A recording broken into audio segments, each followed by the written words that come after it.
Bom, em primeiro lugar, muito obrigado pelo convite ao programa de pós-graduação em Letras da URGS, a professora Rita Schmidt, muito obrigado pela oportunidade, ao professor Pedro Mandagará, que gestionou toda a minha vinda, às bolsistas, aos bolsistas que trabalharam na organização do evento, muito obrigado.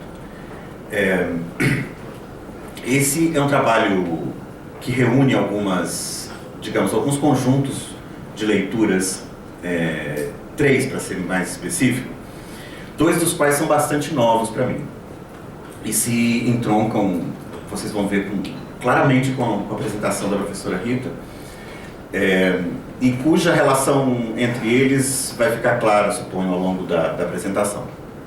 Um primeiro conjunto bibliográfico, que é mais conhecido para mim, com o qual eu venho trabalhando de forma meio tangencial, mas constante ao longo dos anos, é a bibliografia sobre direitos humanos. Um segundo conjunto de textos, esses sim de conhecimento mais recente para mim, é a bibliografia sobre a mudança climática ou sobre o aquecimento global, como vocês prefiram. Existe um terceiro conjunto de textos, que também é de conhecimento mais recente para mim, é a obra do pensador brasileiro Eduardo Viveiros de Castro, que vem se desenvolvendo ao longo das últimas 3 décadas, sob a rubrica de perspectivismo ameríndio. E o sentido de todas essas expressões vai ficar claro ao longo da apresentação. A palavra sustentabilidade não vai aparecer aqui, mas vocês vão ver que ao longo da apresentação o problema da sustentabilidade está ao mesmo tempo pressuposto e digamos, colocado como problema. Eu vou começar com uma discussão bastante antiga no campo dos direitos humanos, que é o problema da sua, digamos, necessária, mas impossível universalidade. Por um lado, os direitos humanos não significariam nada se o conceito não pressupusesse uma universalidade, certo? Se ele não se estendesse à totalidade dos homens e mulheres, à totalidade da comunidade humana na Terra. Então, por outro lado, as origens europeias da formulação do conceito de direitos humanos sempre geram dúvidas sobre a aplicabilidade dessa universalidade e sobre o que está em jogo quando a universalidade dos direitos humanos é defendida ou evocada. A minha tentativa aqui vai ser recolocar o problema dos direitos humanos a partir de considerações sobre algumas críticas recentes ao antropocentrismo, algumas críticas recentes ao que nós poderíamos chamar a primazia do sujeito humano sobre a Terra, partindo aqui também de 2 constituições recentes e bastante inovadoras, a Constituição boliviana, promulgada em 2008, e a Constituição do Equador, promulgada em 2009.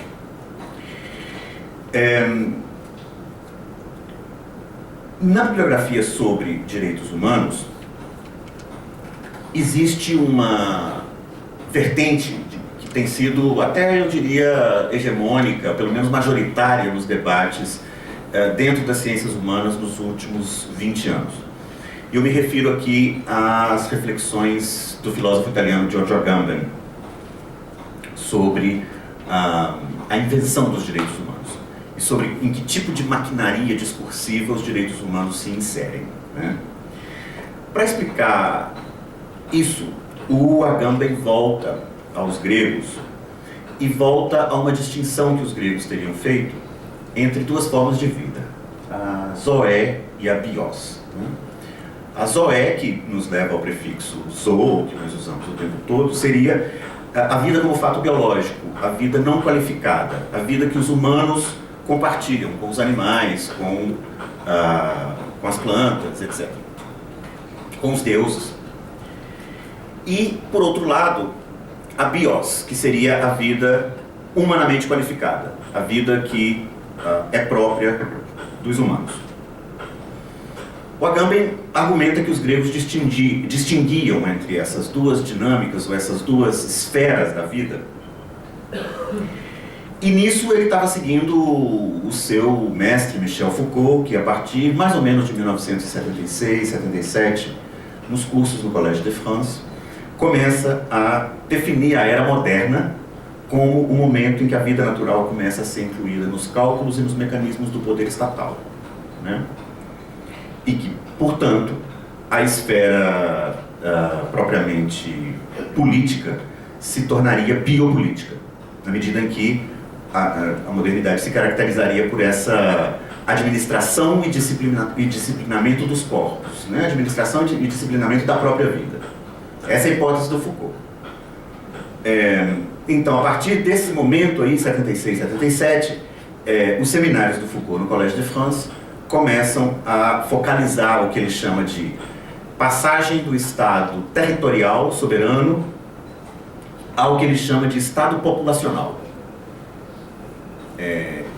E, no bojo disso, o crescimento vertiginoso da importância da vida biológica e da saúde da nação como um problema para o poder soberano.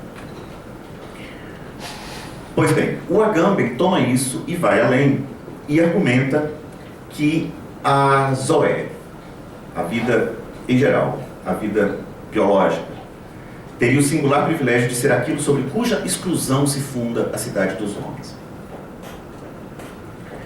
A modernidade repousaria, então, segundo Agamben, numa simultânea captura e exclusão da vida, de forma que a política não conheceria outro valor senão a vida mesma. O que eu vou fazer aqui vai se apresentar para vocês brevemente uma recente crítica ao paradigma, esse bastante conhecido de muita gente, a esse paradigma Foucault-agambeniano. Essa crítica vem do vizinho, do nosso vizinho, mais vizinho de vocês do que meu, o filósofo argentino Fabiano Dueña. O ponto de partida da crítica é o seguinte: Fabiano Dueña argumenta que há muitas razões para se crer que essa separação entre zoé e bios era muito menos clara do que pressupôs Agamben. São dois livros que, aliás, estão publicados no Brasil por uma editora aqui também vizinha de vocês, de Santa Catarina. A editora Cultura e Barbárie publicou os dois livros fundamentais de Fabiano Dueña. Um se chama A Comunidade dos Espectros, e o outro se chama Antropotécnica. Só um minutinho que eu dou o título certinho para vocês. Sim, Antropotécnica.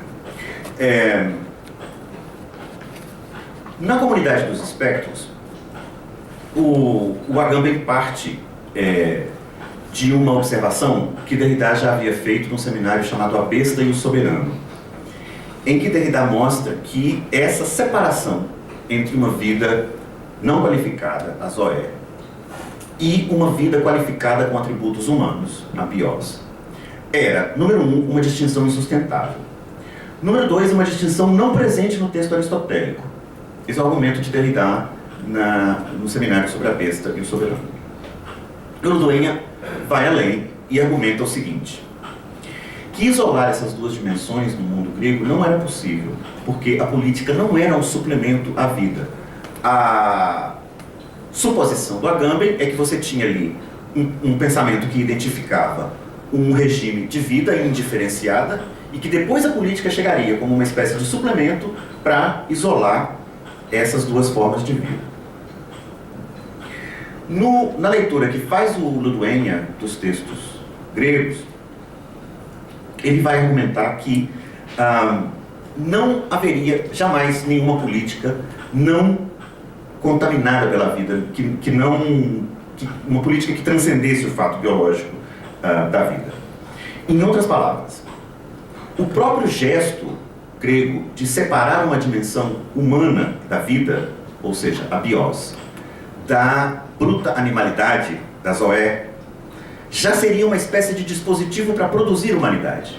Já seria uma espécie de forma de inventar o humano.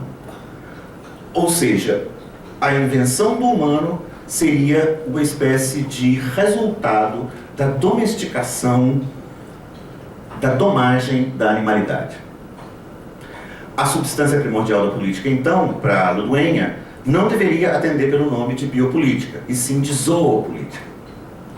E aqui já imagino que esteja ficando claro como é que a gente vai encaminhando a questão do antropocentrismo e da crítica da razão antropocêntrica, que nos pressupõe como senhores da natureza. O que Ludueña vai chamar de antropotécnica, ou antropotécnicas, seria o conjunto de dispositivos, práticas discursivas, disciplinas, métodos, técnicas, através dos quais as comunidades humanas operam sobre a sua natureza animal de forma a, cito, guiar, expandir, modificar ou domesticar seu substrato biológico, visando a produção daquilo que a filosofia, no primeiro momento, e logo depois as ciências biológicas e humanas, se acostumaram a chamar de homem. Esse primeiro livro que eu citei, A Comunidade dos Espectros, é uma longa argumentação acerca de como funcionam duas dessas antropotécnicas, a teologia e o direito. São duas maquininhas de fabricação do humano, que fornecem, digamos, duas poderosas ferramentas, digamos, da operação antropotécnica. Ao contrário de Agamben e Foucault, para Ludueña, o que está em jogo na produção da humanidade não é somente a exclusão do zoé, a exclusão do animal, né? É um processo constante de domesticação, domagem, enclausuramento daquilo que é animalitas em nós, daquilo que é animal no humano. Num processo que é sempre coextensivo com a eugenia, né? De mãos dadas com a zoopolítica, argumentou Ludueña, estava uma tanatopolítica, uma espécie de regulação da morte, que regulava, por exemplo, o descarte da progênie defeituosa que pudesse estragar o patrimônio biológico da nação. A antropotécnica também seria, então, uma espécie de regulação de produção da morte.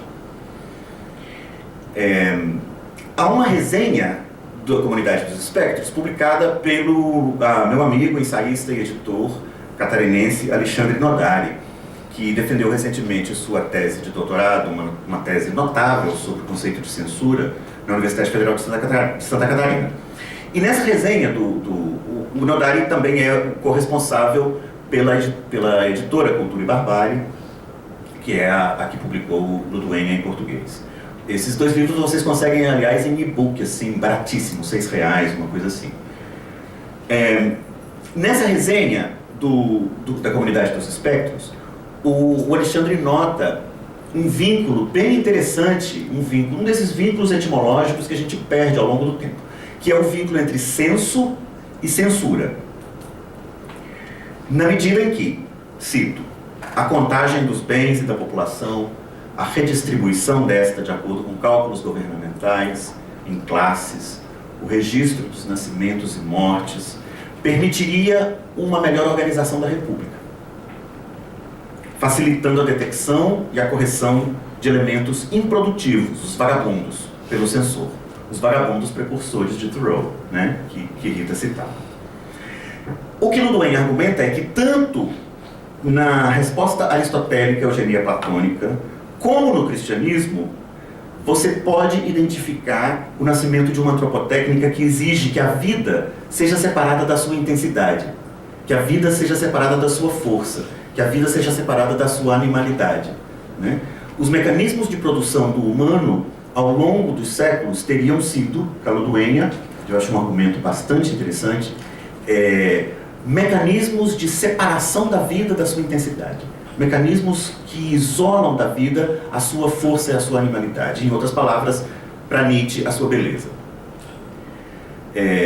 Nós sabemos que o cristianismo viria depois pensar a imortalidade como aquilo que separa essencialmente o humano do animal, certo?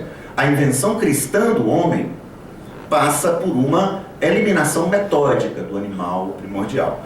Aqueles de vocês que leram São Tomás de Aquino se lembram, né, que para São Tomás de Aquino os animais não humanos não têm lugar no reino dos céus, né? Eles não têm mortalidade, eles não têm alma. Então, tanto a Grécia socrática como o cristianismo compartilhariam essa tentativa de expurgar a animalidade do humano, de abolir a animalitas que seria própria ao humano. Você pode inclusive argumentar que haveria uma linha de continuidade entre a antropotécnica do cristianismo e a antropotécnica do humanismo moderno. Se você se lembrar, por exemplo, de Descartes, nas Meditações, tem uma operação antropotécnica bastante visível funcionando ali, em que ele define os animais como seres maquínicos, que não têm alma e, pasmem, não sentem dor. Para você ver como é que filósofos ao longo da humanidade disseram bobagens, né? Você vai encontrar nas Meditações de Descartes a afirmação que os animais não sentem dor. Uma vez, Frederick Jameson me disse uma coisa muito interessante numa aula que eu sempre repito para os meus alunos. Ele disse o seguinte: sempre que um animal aparece no texto filosófico, é a essência da humanidade que está em questão. Certo? O animal sempre aparece ali como receptáculo de um atributo que ele não tem, né? Ou como alegoria de um atributo que lhe falta. Esse atributo vai variar ao longo dos séculos, né? A imortalidade, segundo o cristianismo, a racionalidade, segundo o racionalismo moderno, né? A condição de produzir e reproduzir seus meios de existência, segundo o marxismo, né? Que os homens teriam e os animais não teriam. Mas, em geral, o animal aparece no texto filosófico como operador de uma antropotécnica, né? Em Heidegger, se me lembro bem, o único animal que aparece em Heidegger é o lagarto, que aparece justamente como uma espécie da alegoria daquilo que se arrasta, né, na Terra, aquilo que não é humano. Pois bem, eu sou bastante cético ante algumas tentativas de se formular uma alternativa a essa antropotécnica numa espécie de biopolítica afirmativa que tenta voltar ao nascimento do cristianismo, recuperar seus fundamentos paulinos, né? E a partir daí, supostamente, esvaziar o patriarcalismo cristão. É o que você pode observar em dois filósofos contemporâneos, Alain Badiou e Slavoj Žižek. Os dois compartilham essa premissa, de que é possível voltar ao nascimento do cristianismo e esvaziá-lo do seu patriarcalismo através da recuperação de fundamentos universais conferidos por Paulo, né? Eu sou cético quanto a essa possibilidade. Eu vou preferir fazer aqui outra coisa. Vamos perguntar o que acontece com essas antropotécnicas no momento em que nós tomamos em consideração uma série de elaborações recentes no direito, na antropologia, nos estudos culturais, que tem questionado a nossa herança antropocêntrica. Esse vai ser o gancho para essa apresentação. Eu precisaria aqui introduzir um outro conceito, que é o conceito de antropoceno. É um conceito que vem de outro lugar, vem da geologia. O conceito de antropoceno foi cunhado pelo ecologista Eugene Sturmer e depois ele foi usado, popularizado amplamente pelo Prêmio Nobel de Química, Paul Crutzen. E ele designa a era geológica a qual a Terra estaria neste momento em transição, né? A era anterior, a era na qual nós supostamente estamos, ou estamos concluindo no momento, é o Holoceno, né? Que substituiu a última era do gelo, o Pleistoceno. O Holoceno, que supostamente estaria se concluindo agora, é a era geológica que coincide com o advento das grandes instituições que nós associamos com a civilização.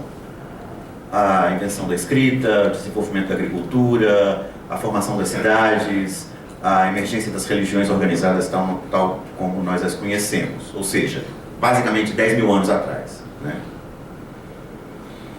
Esse período, que teria durado até agora, o período mais quente no qual nós estamos,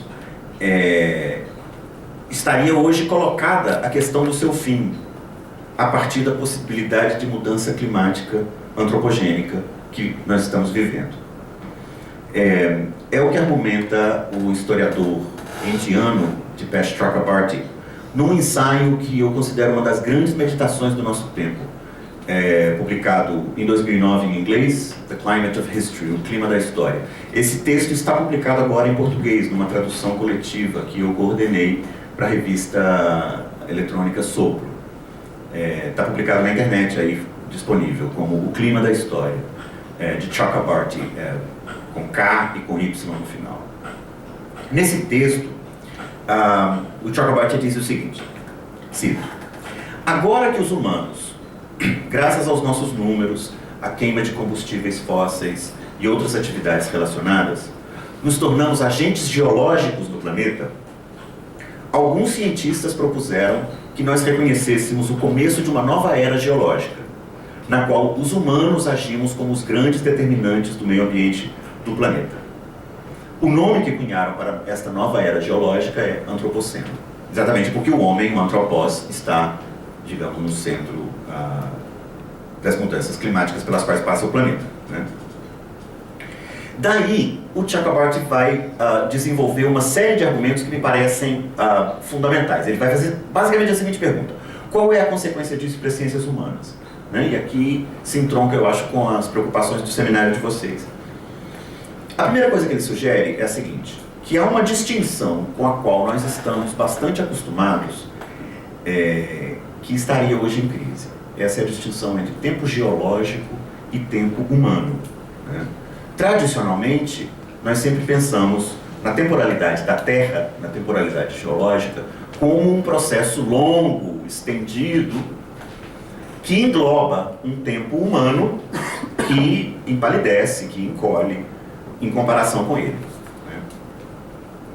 Essa distinção precisaria hoje ser compreendida no contexto de um conjunto de atividades que tem o poder de causar dano permanente e significativo ao planeta. Ou seja, houve um dia em que nós e a ciência pensamos que os fatos geológicos eram tão grandiosos que nada que os humanos fizéssemos seria capaz de mudá-los, né?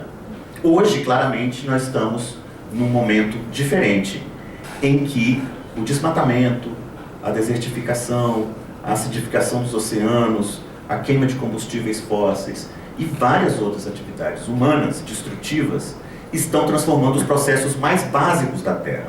Ou seja, nós humanos hoje não somos somente agentes históricos, nós somos também agentes geológicos, de uma forma que 200, 300 anos atrás a ciência jamais imaginou possível.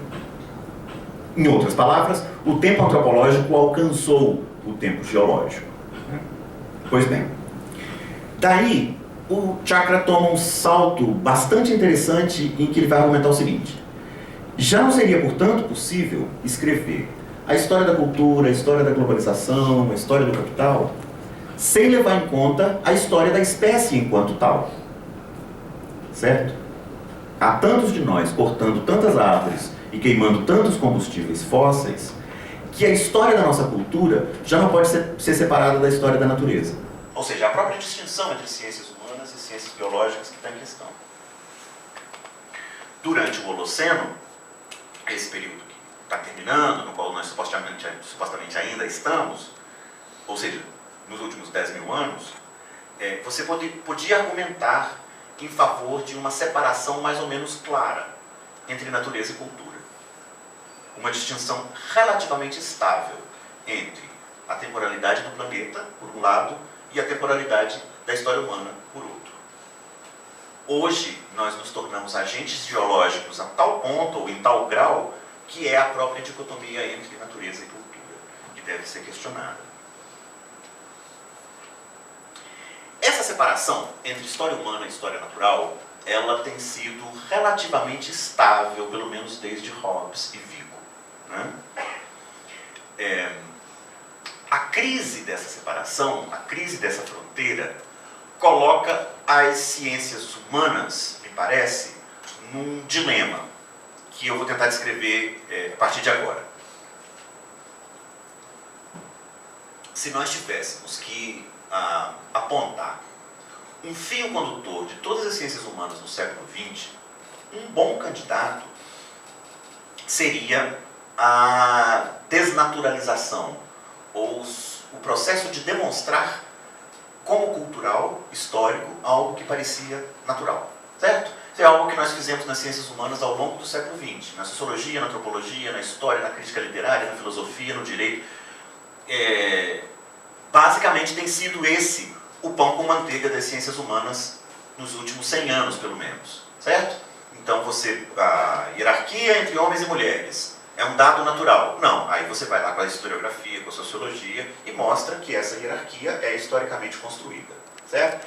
Esse tipo de operação de desnaturalização tem sido o fio condutor, ou um dos, pelo menos, um dos fios condutores entre as várias ciências humanas ao longo, pelo menos, do século XX, do que se convencionou chamar giro linguístico das ciências humanas, né?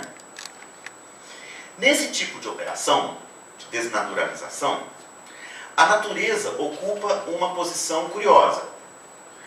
Ela ocupa uma espécie de horizonte que está permanentemente recuando, uma espécie de limite móvel que se afasta e que constitui um campo que nunca está presente, nunca encarna uma existência positiva. Nessas operações de desnaturalização, nós sempre estamos treinados a mostrar o que a natureza não é, certo? A hierarquia entre homens e mulheres não é natural, a dominação de classe não é natural, a ideologia X ou Y não é natural. Quer dizer, nós, nas ciências humanas, estamos treinadíssimos a mostrar o que a natureza não é, né? Nós temos muito mais problemas quando se trata de definir o que a natureza é. Ou seja, como falar da physis pressupondo nela uma existência positiva, certo? Pressupondo que nós podemos dizer algo sobre ela, sobre o que ela é. Então, segunda conclusão que nós poderíamos avançar aqui, que no momento de crise definitiva entre natureza e cultura, no momento de crise definitiva da separação de história humana e história natural, as ciências humanas já não podem se limitar às operações de desnaturalização. As ciências humanas teriam que formular um discurso sobre a natureza como positividade. Teriam que ser capazes de dizer algo sobre ela, né? A minha premissa aqui é que esse seria um dos requisitos para uma compreensão diferente dos direitos humanos, em sintonia com as constituições do Equador e da Bolívia, que eu adianto aqui para vocês, no final tem uma partezinha sobre essas constituições, mas o que essas constituições fazem de muito notável é que elas expandem a noção de sujeito de direitos para além da espécie humana, né? Elas estabelecem animais não humanos, corpos d'água, como sujeitos de direitos. Então, seria precisamente no Antropoceno, que é o período marcado pela centralidade humana na mudança climática, que nós teríamos, claro, que retirar o antropós da sua posição privilegiada, certo? Teríamos que retirá-lo da condição de único sujeito de direitos. Para realizar essa tarefa, proponho eu para vocês, nós teríamos muito a aprender com as sociedades ameríndias, que tem uma vasta gama de conhecimentos no que nós poderíamos definir como uma compreensão não antropocêntrica do mundo. E é essa apresentação que eu passo agora. As sociedades ameríndias desenvolveram ao longo dos séculos uma gama de conhecimentos nisso que a gente poderia chamar de compreensão não antropocêntrica do mundo. Provavelmente, a teoria mais sofisticada na elaboração do que seria essa compreensão vem sendo desenvolvida nas últimas 3 décadas pelo antropólogo brasileiro Eduardo Viveiros de Castro, e que vem circulando sob a rubrica de perspectivismo ameríndio. Depois, inclusive, Viveiros diz que não é exatamente o melhor nome, mas enfim, foi o nome que pegou, certo? A primeira coisa a se definir aqui é o conceito de perspectivismo, que não é redutível a subjetivismo, relativismo ou qualquer desses outros termos correlatos na tradição filosófica ocidental, né? O Viveiros argumenta, inclusive, que o conceito de perspectivismo atravessa, ele é ortogonal à própria oposição entre relativismo e universalismo. Em outras palavras, com perspectivismo aqui, a gente não está querendo dizer que diferentes espécies vejam o mundo de diferentes maneiras. Trata-se, na verdade, do oposto. Todas as espécies veem o mundo da mesma maneira, segundo os ameríndios. O que muda é o mundo que elas veem. Elas veem outro mundo. Ou seja, o perspectivismo ameríndio não é um multiculturalismo, porque uma perspectiva não é uma representação. Seria melhor pensar em termos de um multinaturalismo, em que se experienciam diferentes mundos.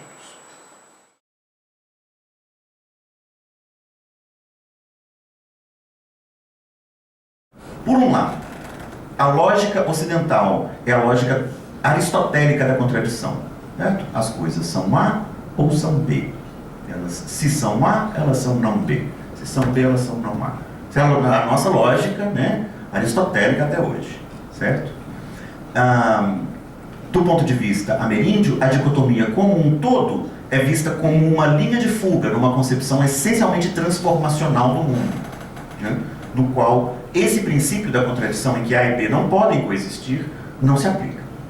Para tentar explicar isso, eu vou relatar mais uma anedota, que é trabalhada pelo Viveiros num livro chamado Inconstância da Alma Selvagem, em que ele remete a um relato do Padre Vieira, no Sermão do Espírito Santo. Nesse sermão, o Padre Antônio Vieira distingue entre as estátuas de mármore e as estátuas de murta. As estátuas de mármore, murta é uma planta, né? As estátuas de mármore, segundo o Padre Vieira, demorariam muito tempo para serem construídas, levam muito trabalho, mas uma vez que elas estão prontas, elas estão firmes e permanecem. As estátuas de murta seriam o contrário. Elas são fáceis de construir, mas no momento em que o jardineiro termina de construir, o mato já começa a crescer de novo e a estátua se desfaz, certo? O Vieira vai comparar os tupinambás com estátuas de murta. Por quê?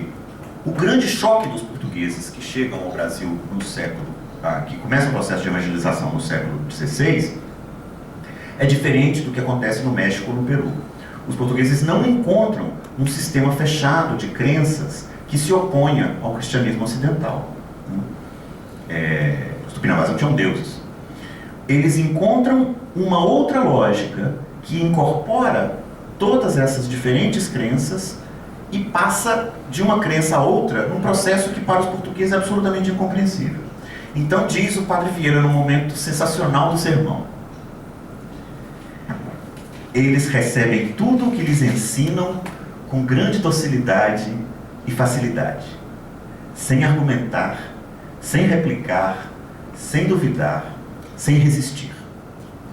Mas são estátuas de murta que, em levantando a mão e a tesoura, o jardineiro, logo perdem a nova figura e tornam a bruteza antiga e natural, a ser mato como dantes eram.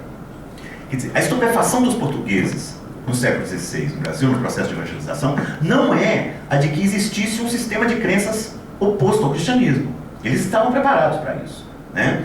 O que causa a estupefação é que hoje o evangelista ensina. O tupinambá aprende, assimila, aceita, e no dia seguinte ele parece ter esquecido tudo e continua agindo como selvagem.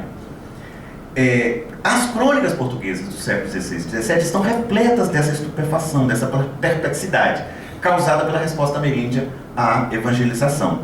Eles não pareciam se opor às crenças portuguesas com um conjunto estruturado de crenças próprias.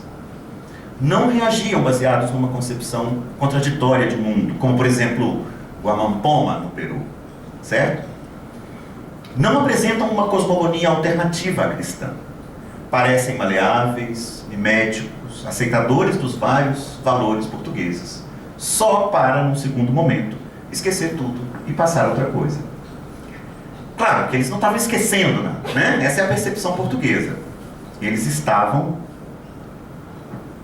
recusando-se a impor maniacamente sua identidade sobre o outro e recusando-se também a recusar esse outro. Os ameríndios, aí argumenta Viveiros, atualizavam uma relação com o outro, transformando a própria identidade. A inconstância da alma selvagem, no seu momento de abertura, é a expressão de um modo de ser onde é a troca, e não a identidade, o valor fundamental. Né? O valor fundamental para o ocidental é a identidade. Né? Eu sou eu e vou me impor sobre o outro ou vou aceitar a imposição do outro. Né?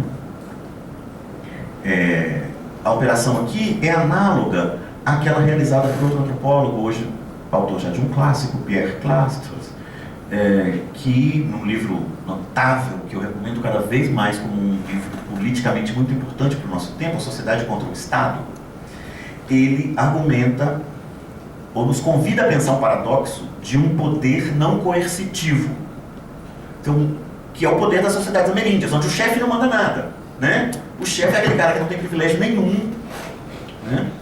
E está sempre sujeito, por exemplo, a que as pessoas, como diz o Viveiros, numa conversa que a gente teve outro dia, votem com os pés, ou seja, que se levantem e vão embora e deixem o chefe lá. Né? Nesse livro, então, Clastres nos convida a pensar o paradoxo de um poder não coercitivo, o paradoxo de um lugar de poder que é baseado no desprovimento. Né? Pois bem, essa ausência de uma posição propriamente evangélica, dogmática, ante a crença, estaria vinculada, propõe o perspectivismo ameríndio, a uma concepção essencialmente transformacional do mundo, no qual a humanidade e a animalidade são pensadas de uma maneira bem diferente daquela em que nós as pensamos. O Viveiros aponta que há uma noção que é virtualmente universal no pensamento ameríndio, que é a de um estágio originário de indiferenciação entre humanos e animais. Certo? Bom, nós compartilhamos isso também, certo? Para nós ocidentais, os humanos somos ex-animais, certo? Nós passamos de um estágio de animalidade, em que nós éramos um elemento da natureza, e fomos evoluindo, né? Homem de Neandertal, Homo sapiens, etc. Né? Passamos da animalidade à humanidade. Essa é a historinha que nós ocidentais contamos sobre a nossa identidade. No caso dos ameríndios, sugere o Viveiros, a condição original, comum entre humanos e animais, não é a animalidade, como é para nós, e sim a humanidade. Ou seja, para nós ocidentais, nós humanos somos ex-animais. Para os ameríndios, os animais são ex-humanos. Daí, todos os mitos ameríndios, que seguramente muitos de vocês conhecem, mitos amazônicos, que contam a história de como um animal deixou de ser humano. E a história nunca é, como é para nós, a história de um pecado original. Ela é a história de um erro, de um tropeço. Então, por exemplo, o javali era humano, e aí disseram para ele, olha, você tem que atravessar o rio na canoa de madeira mole. Mas ele erra, se confunde, e atravessa o rio na canoa de madeira dura. E aí deixa de ser humano, vira javali. Só que a humanidade permanece nos animais como um atributo visível para aquela espécie e também para os olhos transespecíficos do xamã. Isso que é o xamã. O xamã é aquele que vê a humanidade na espécie cuja humanidade só estaria visível para aquela própria espécie.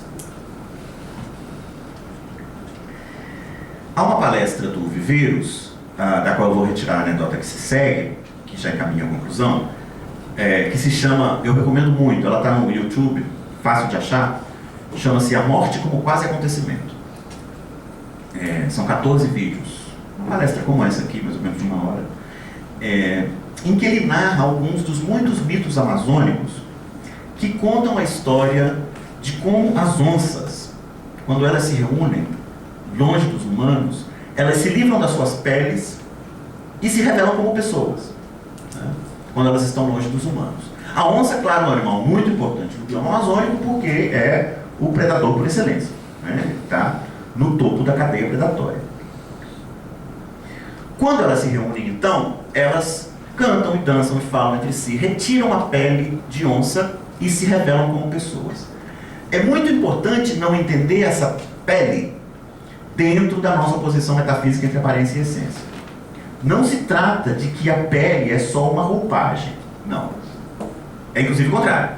A roupagem é uma pele, ou seja, Quando as sociedades ameríndias colocam uma máscara, aquela máscara não é entendida como nós ocidentais entendemos a máscara, que é dentro da dinâmica aparência-essência, certo? Eu coloco uma máscara para esconder o meu rosto real, né? Nas sociedades amazônicas, as máscaras animais são dotadas de um poder transformacional, que altera metafisicamente a identidade dos personagens, certo? Ou dos seus portadores, quando ela é usada no contexto ritual apropriado, né? Então, vestir uma roupa máscara não é ocultar uma essência humana que está por trás, mas ativar os poderes de um corpo ou outro, né? O que Deleuze, em textos muito notáveis, chamou de devir animal, né? Então, o resultado é que, apesar de que nós nos vemos como pessoas, essa percepção difere da forma como as outras espécies nos veem e veem a si mesmas. As onças também se veem como pessoas. Aos olhos dela, nós não somos senão presa, corpo selvagem, né? Pois bem, o Viveiros, então, o perspectivismo ameríndio seria isso, um mapeamento de uma compreensão do mundo que seria comum às sociedades ameríndias, que está ancorada numa teoria segundo a qual a forma como os humanos vemos os animais não humanos, e assim como nós vemos o resto das subjetividades que povoam o universo, plantas, espíritos, até mesmo os objetos, artefatos ou fenômenos meteorológicos, é diferente da forma como esses seres veem os humanos e veem a si mesmos, né?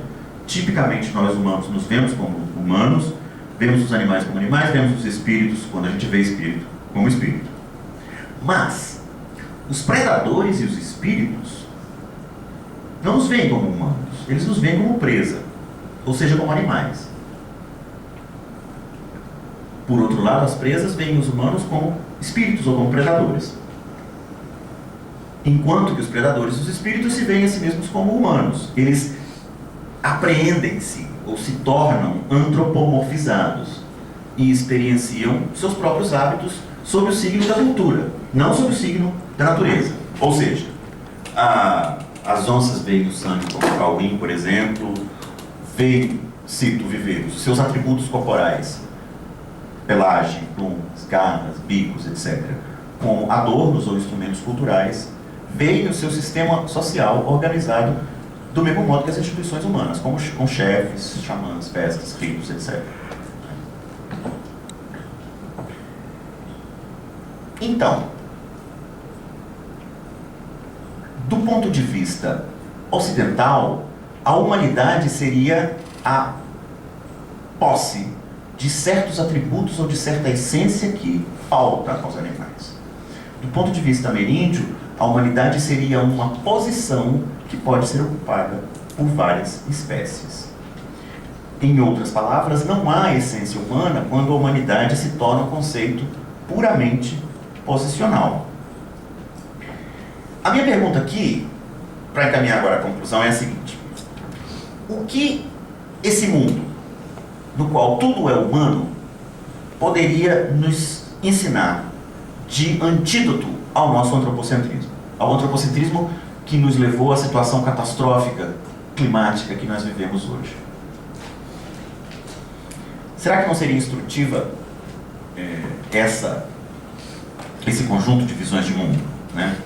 Aqui eu faço uma última referência a um texto do Viveiros, que é um texto importante, eu acho, para a turma de letras, porque é um texto sobre a estrutura pronominal das línguas ameríndias, e ele toma os exemplos da língua das línguas tupi-guarani.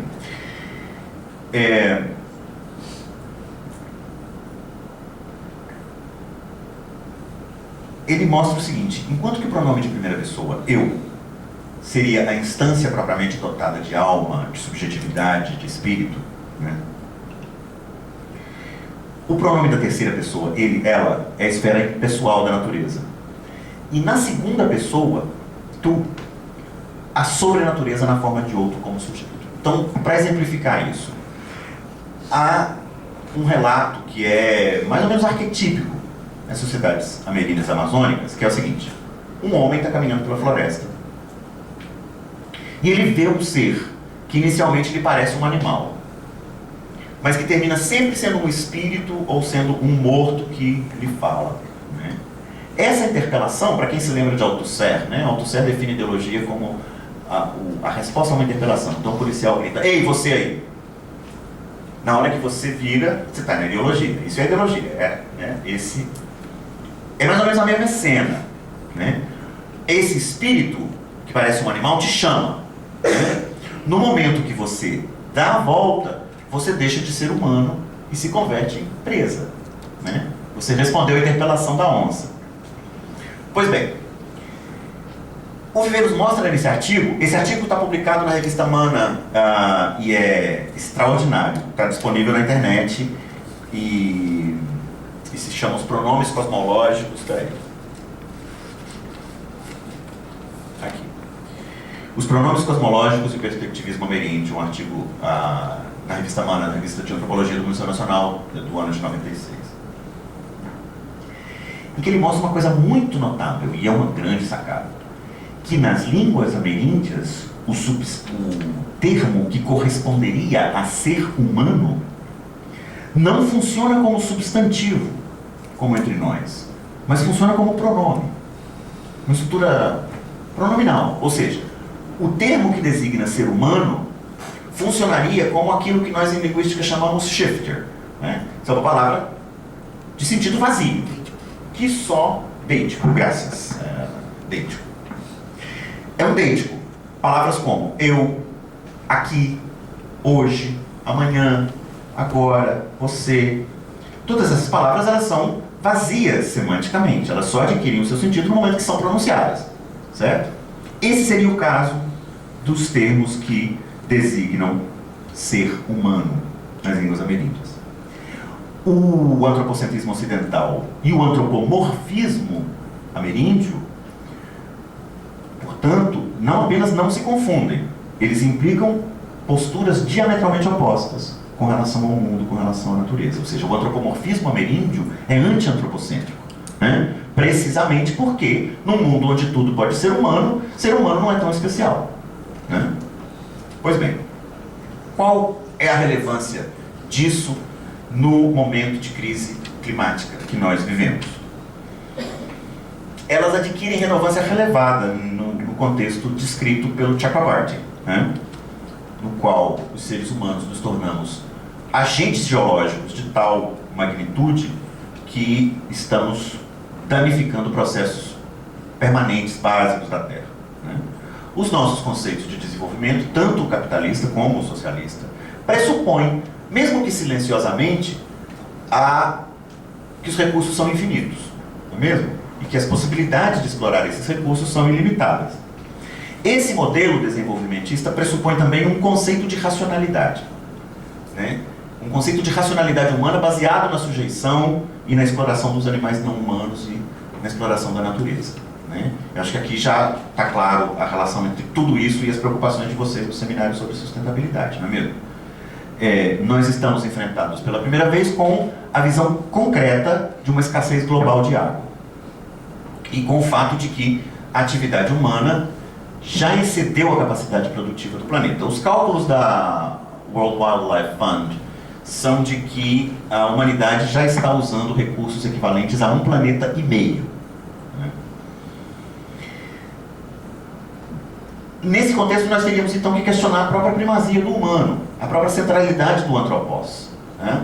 Na área do direito, existe já uma bibliografia incipiente que tem questionado as limitações das concepções antropocêntricas de direito. Eu tenho aqui parte dessa bibliografia, quem for do direito quiser conversar sobre isso, depois é só me avisar. Cada vez se oferece mais fundamentação jurídica para que animais e a própria natureza adquiram a condição de sujeitos dotados de direitos. Tanto a Constituição Equatoriana de 2008 como a Constituição Boliviana de 2009 fazem isso, imbuídas ambas do saber dos povos ameríndios, né?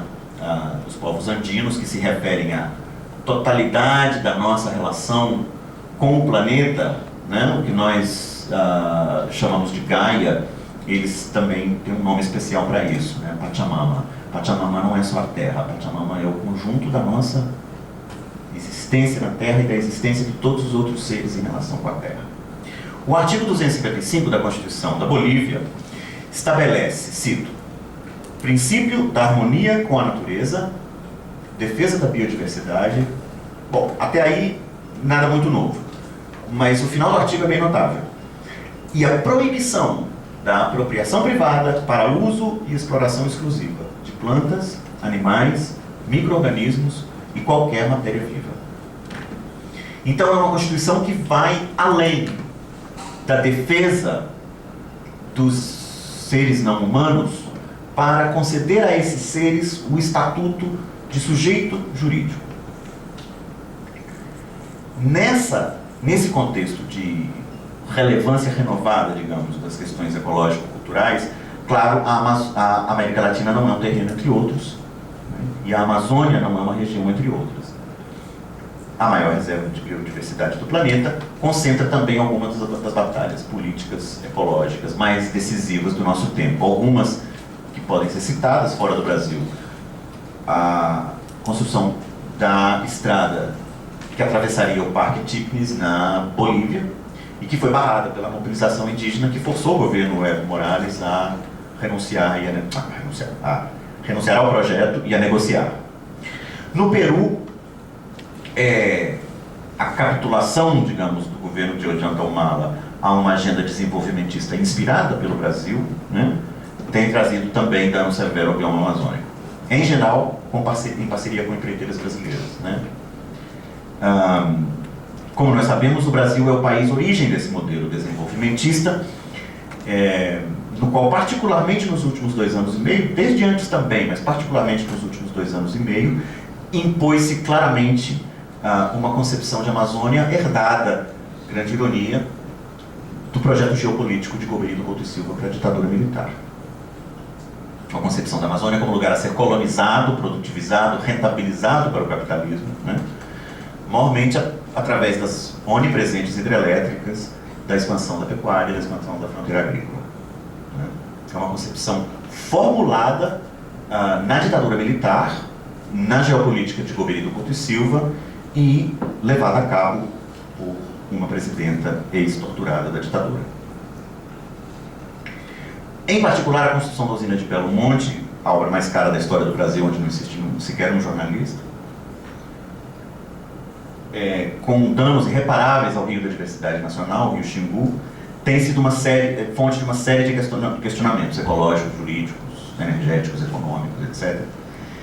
E foi num desses questionamentos que o Procurador da República, um dos brasileiros que eu mais admiro hoje, Felício Pontes Júnior, do Ministério Público Federal do Pará, explicitamente se referiu à jurisprudência antropocêntrica como ultrapassada. E, através de uma analogia com a expansão de estatuto jurídico aos escravos no século XIX, ele argumentou que os direitos da natureza estavam sendo violados, né? A crise ecológica, então, seria um exemplo do que Timothy Morton chamou de hiperobjetos. E eu colo a definição aqui de uma resenha da Débora Danowski, professora de filosofia da PUC-Rio, em que ela explica, né? Os hiperobjetos seriam objetos que desafiam a nossa percepção do tempo e do espaço, posto que estão distribuídos de tal maneira pelo globo terrestre que não podem ser apreendidos diretamente por nós, ou que duram ou produzem efeitos cuja duração extravasa enormemente a escala da vida humana conhecida. O aquecimento global, por exemplo, seria um caso de hiperobjeto, né? Não tem nenhum fenômeno singular, único, que você possa apontar, assim, eis aqui o aquecimento global, né? Não se trata disso. São um conjunto de fenômenos que são claramente demonstráveis, mas que se manifestam de forma que escapa a essa identificação empírica imediata, né? A crise ecológica seria, então, ao mesmo tempo, óbvia e invisível, urgente e dilatada, especificamente contemporânea e radicalmente intempestiva. O paradoxo, como se deduz, então, de todo o anterior? A própria urgência do conceito de direitos não humanos é um produto da razão antropocêntrica, um lembrete de seus limites e de seus fracassos. O paradoxo final e também poderia ser este: a mais poderosa crítica da razão antropocêntrica vem hoje das narrativas ameríndias, estruturadas a partir da antropomorfização de animais não humanos, espíritos, plantas e corpos d'água. O que permanece para ser resolvido é o dilema: será que já é ou não é tarde demais para aprender com eles, neste mundo em que, se tudo é humano, ser humano já não é tão especial? Obrigado.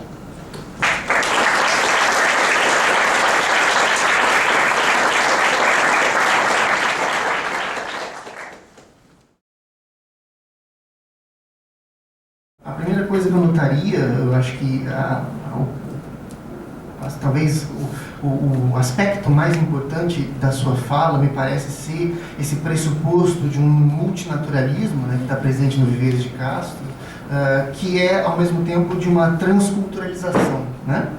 Ou seja, coloca como uma premissa e não como um ponto de chegada uma espécie de universalidade, né, da cultura. Eu acho que o Viveiros fala isso inclusive naquele texto sobre o pronome, né?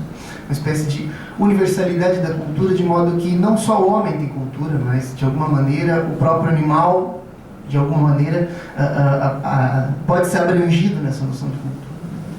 E aí, diante disso, eu creio que isso é notável, né? A humanidade como uma posição que pode ser ocupada pelas espécies, né? Isso você falou, inclusive, e isso relacionado à questão do pronome, né, que também está, como você referencia, o texto do Viveiros de Castro 96, eu li, e essa noção do pronome, ele usa até o agente, seria um deítico esse agente, né, que vai, de certo modo, né, significar pessoas que refere à presença dessa multinaturalidade das almas, dos espíritos, que se espalha toda uma cultura e engloba naturezas diferentes, engloba corporidades diferentes, corpos diferentes.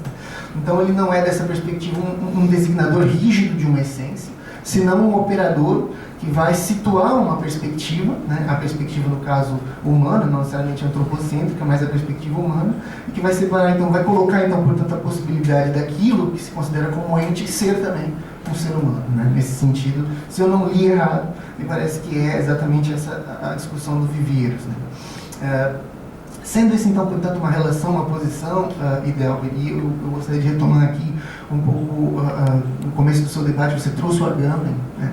E o Agamben, no livro A Linguagem e a Morte, uma das preocupações dele é exatamente essa, de colocar, de situar o lugar do ser humano também a partir do Deítico e também a partir de Benveniste, né? Jacobson e Benveniste, como uma espécie de abertura para o ser, abertura para a linguagem, né? Suspensão, inclusive, do ser, pela voz. E você citou em algum momento a voz do animal e a voz do ser humano. Então, quer dizer, nesse sentido do lugar de uma negatividade, o ser humano teria também, do ponto de vista deítico, da linguagem como um operador do próprio ser humano, uma espécie de suspensão ou uma espécie de culturalização, vamos chamar assim, que dá uma potência de alguma pessoa se designar como ser humano. Mas essa potência está, na verdade, neutralizada, ou, por assim dizer, negativizada, na própria noção de linguagem como langue. Nesse sentido que eu faço a minha pergunta: em que o perspectivismo se diferenciaria radicalmente dessa posição que está bastante compartilhada por Hegel, Heidegger e pela filosofia ocidental, que você falou até da linguistic turn, nesse sentido também está, de certo modo, no coração das visões relativistas da cultura, se a gente pensar, por exemplo, em Hort e outros intelectuais desse tipo, né, dessa esteira. Como então, portanto, se coloca a diferença desse perspectivismo ameríndio em relação a isso? Ou seja, é também, o que eu quero dizer aqui do ponto de vista de uma metafísica ocidental, é preciso haver uma anulação, né, de uma existência física, de um corpo, e para colocar a ideia de potência, que está presente na Gama, mas que eventualmente essa potência, ela, na medida em que ela, de certo modo, ela se plasma na ideia de voz, ela acaba não sendo extensível a quem não tem voz. E aí vem de novo as questões que estão presentes em Aristóteles entre a bios e a zoé, como logos, como o lugar da diferença entre bios e zoé, e toda a organização biopolítica e política em torno disso. Então seria uma primeira pergunta, uma primeira abordagem, né, para tirar o máximo possível da sua contribuição. Muito obrigado, Antônio, pela hipérbole também sobre a erudição, que então não é dessas coisas. Mas eu acho que a pergunta procede e é antecipada, inclusive, pelo Viveiros, num livro que seria bem legal que saísse aqui. É um livro que saiu em espanhol, você consegue em espanhol em edição para Kindle. Se chama Metafísicas Caníbales, Metafísicas Canibais, que é, digamos, o livro deleuziano do Viveiros, né? E aí, assim, não vou me estender muito nessa coisa da diferença entre perspectivismo e relativismo, porque ela está bem elaborada lá e é uma discussão técnica, né, bem particularmente técnica na história da filosofia, que toma muitos ramos diferentes e tal. O relativismo, em geral, ele está associado na filosofia ocidental numa posição ao universalismo, né? Então, ou ao universalismo, quando o tema é cultura, digamos, ou ao empirismo, né? Quando o tema é epistemologia. Então, a representação clássica desse debate, né, é aquela caricatura, assim, a lua existe porque eu a vejo, né? Ou a lua existe e o eu vê-la ou não vê-la é irrelevante, né? Essa última posição é a posição do empirista. No caso, então, esse debate, né, ele já, de cara, ele pressupõe, digamos, um modelo que é o modelo ocidental de representação, certo? Então, assim, está lá a lua, está aqui. O meu ver é uma representação da existência empírica que a lua tem, né? Não há, me parece, posição nesse debate que escape desse modelo platônico de representação, né? Está lá a coisa, está aqui o simulacro da coisa. O simulacro da coisa pode até ser, como é o caso da posição relativista, né, aquilo que justifica ou que fundamenta a existência da coisa, mas a separação entre elas está dada. No caso do perspectivismo, eu acredito que aí é um pouco diferente, né? Porque não se trata de que as onças pensem que elas são pessoas. As onças são pessoas. Quer dizer, a separação entre aparência e essência não funciona do mesmo jeito. Ela não opera ponto, né? Ou seja, quando o perspectivismo coloca que a humanidade é uma posição, ele não está dizendo que qualquer espécie ocupa uma determinada posição humana que vai lhe permitir aceder a uma determinada essência humana colocada ali, não. Aquela posição é a própria essência, ou seja, é uma não essência, portanto, né, na medida em que aquela posição pode ser ocupada, ela não tem substância nenhuma, ela pode ser ocupada por qualquer espécie, né? Então, assim, para não estender muito esse debate filosófico, eu diria que a grande diferença é essa, a de que a perspectiva nessa teoria, ela não é uma representação, né? O perspectivismo não é uma teoria da representação, uma teoria da intensidade. Você pode dizer que ela é uma teoria da intensidade, ou uma teoria da posicionalidade, mas não uma teoria da representação, né? E a segunda diferença muito importante é a presença do animal e do não humano na posição não de objeto observado, mas na posição de sujeito da observação, né? Isso muda tudo, né? Porque nos debates ocidentais entre relativismo e universalismo, ou entre subjetivismo e empirismo, né? O animal é sempre aquilo que é olhado, né? Sempre o ele. Sempre o ele, é sempre o ele, né? E no perspectivismo não. Quer dizer, não existe essa separação, digamos, que nos confere um estatuto, né, especial ou humano. Essas duas diferenças parecem fundamentais.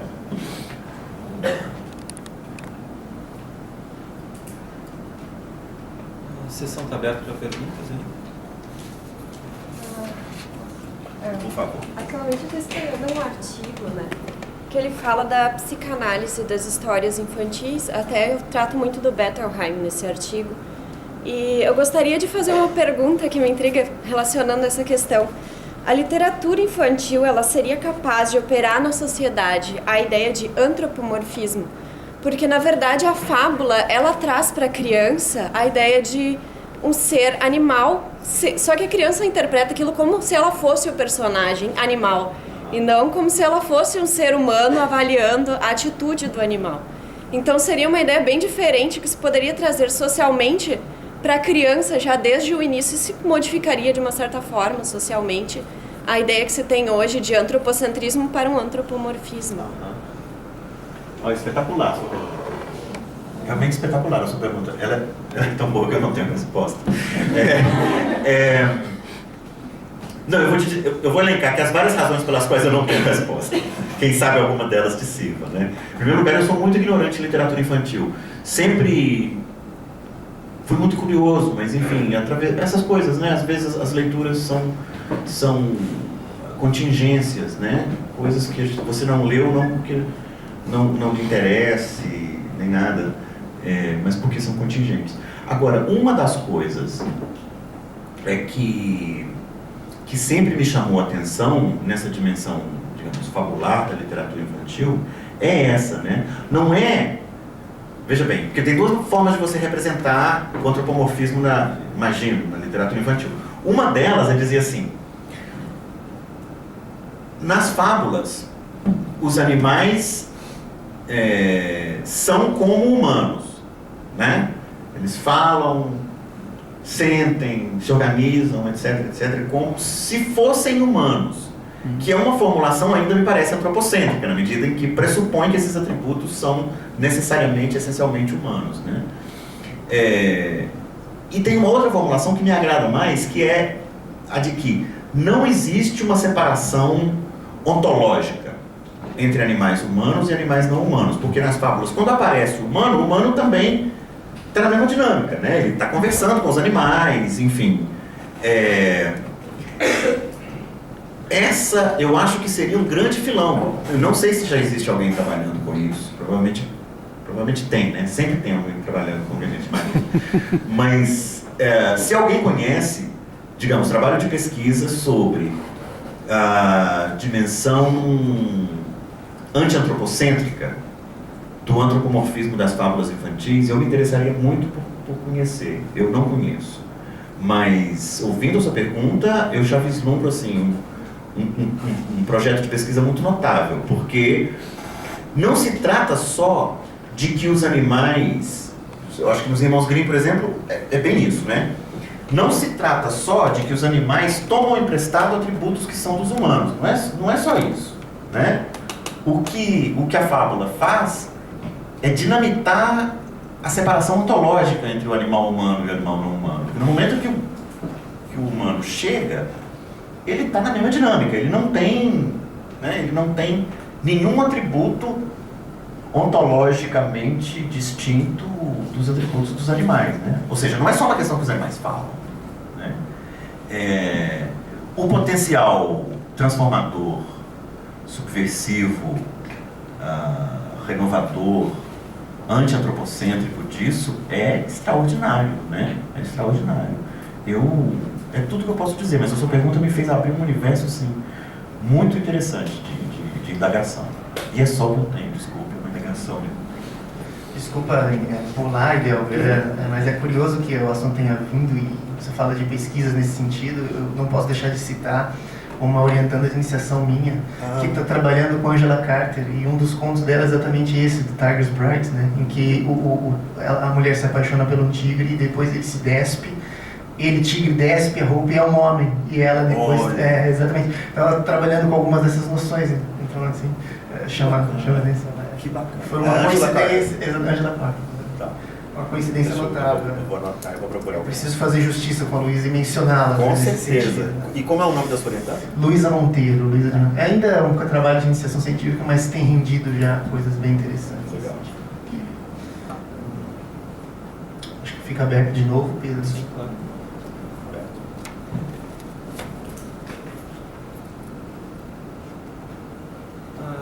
Eu teria não uma pergunta, mas uma constatação em torno da tua palestra. Assim. Eu percebi que a tua palestra fala de uma maneira um tanto oblíqua da literatura. Uhum.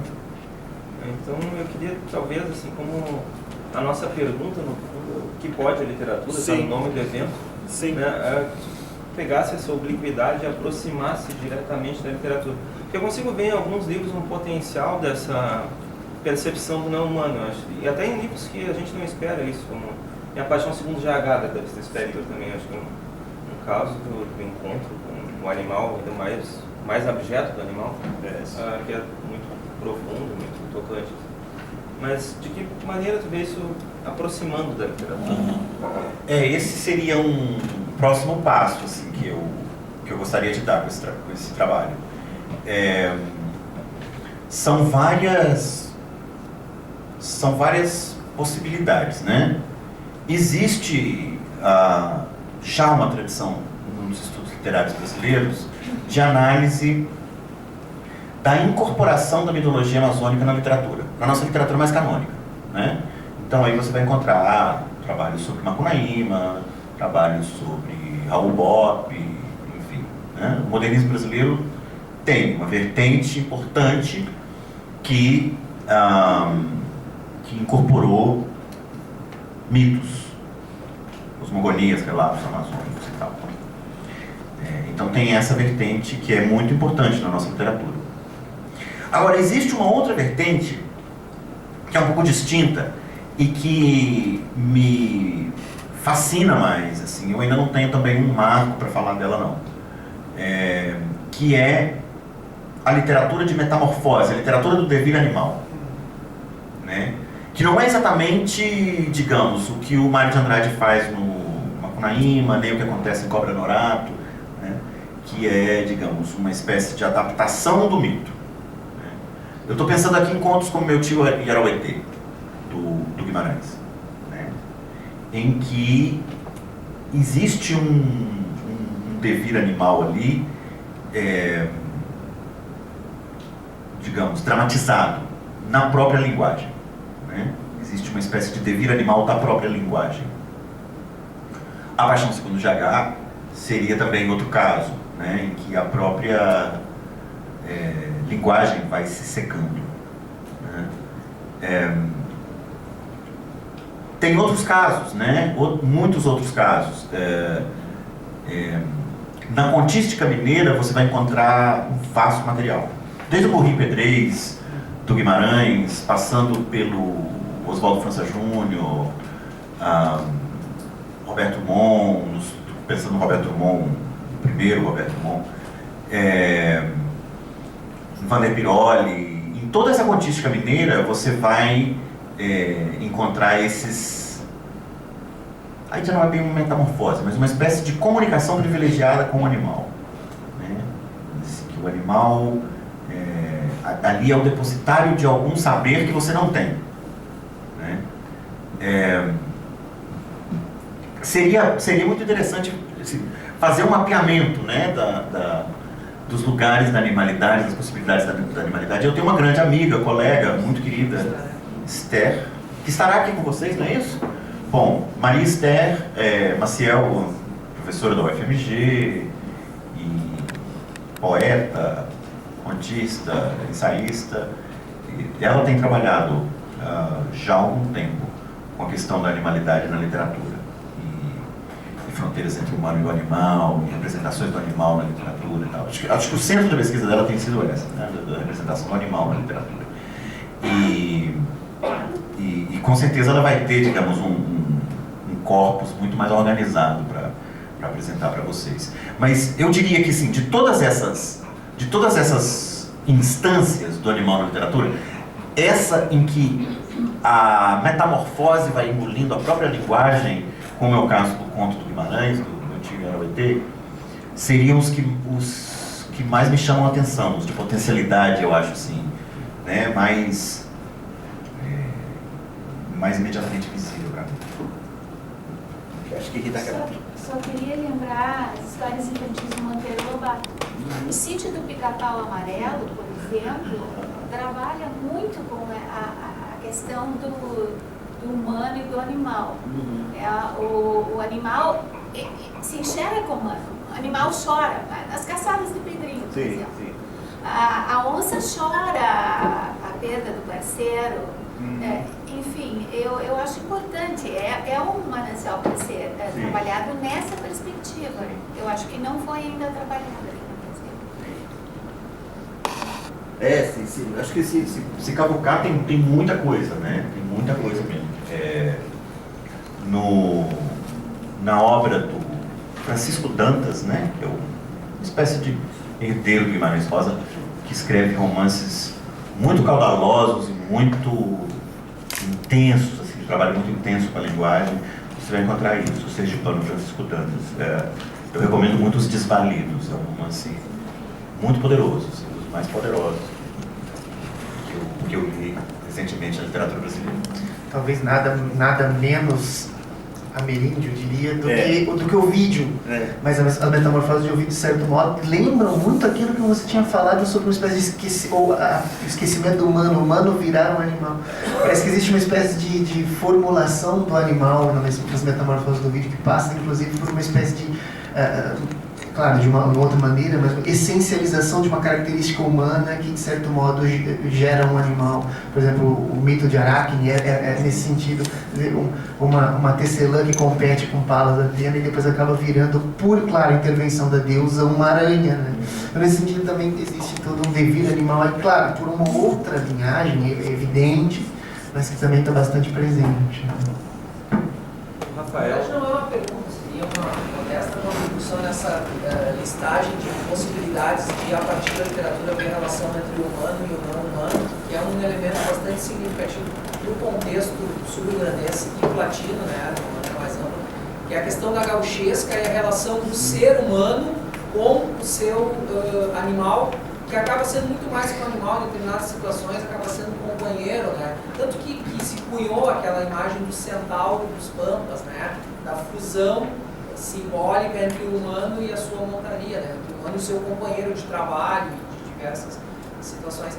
Então essa relação, ver a literatura gauchesca a partir desse elemento simbólico, a proximidade, a relação que o humano e o equino estabelecem entre si, eu acho que pode ser também um caminho, né? Talvez não tenha sido trilhado da maneira como pode ser trilhado. Acho que tem bastante coisa para se pensar a respeito disso aí. Com certeza, sim. Eu conheço a gauchesca argentina melhor que vergonha não pensar isso, né? Conheço a gauchesca argentina melhor que a rio-grandense, infelizmente. Mas na gauchesca argentina acontece muito do equino ser confidente, né? As Penas de Martín Fierro tem um momento em que ele já abandonado, porque o Martín Fierro tem uma dinâmica bem interessante. Ele é publicado em 1872, a primeira parte, como uma espécie de elogio romântico do herói marginal, assim, né? Do herói. E esse poema adquire uma popularidade tão grande na Argentina, ele é vendido em tal quantidade, que ele começa a informar a poesia oral, da qual ele supostamente era uma derivação, né? E em 1879, o Cervantes publica a segunda parte do Martín Fierro, La Vuelta de Martín Fierro, em que o Martín Fierro já é incorporado à lógica do Estado, né? Ele transforma num bom funcionário, obediente, inserido já no contexto do genocídio eufemisticamente conhecido na Argentina como Guerra de Fronteira, né? Que na verdade é o genocídio dos povos do sul da Argentina. Ali, naquele momento já em que ele está de passagem da condição de vagabundo abandonado para a condição de bom e obediente funcionário estatal, o Martín Fierro tem um momento de lamento, assim, que o único que o entende é o cavalo, né? E com certeza, se a gente pegar por essa linha que você sugeriu, nós vamos encontrar outros exemplos. Só aproveitando, a minha dissertação foi sobre o Martín Fierro, e um outro aspecto interessante do Martín Fierro é que ele vê o aborígene, né? Ele vê o índio bárbaro, né? Que ele chama de bárbaro, exatamente como o Bárbaro, uma materialização, corporificação da barbárie, de tudo que existe de mal e maléfico para a sociedade. Mas ele tem um aspecto positivo que ele vê na vida dos índios, na forma de viver dos índios, é como eles tratam o cavalo. Se tem um aspecto positivo que o Martim Ferro vê na comunidade indígena, é somente esse. Eles tratam o cavalo, a doma e toda a relação que eles estabelecem é muito superior, é exemplar para os não indígenas, né?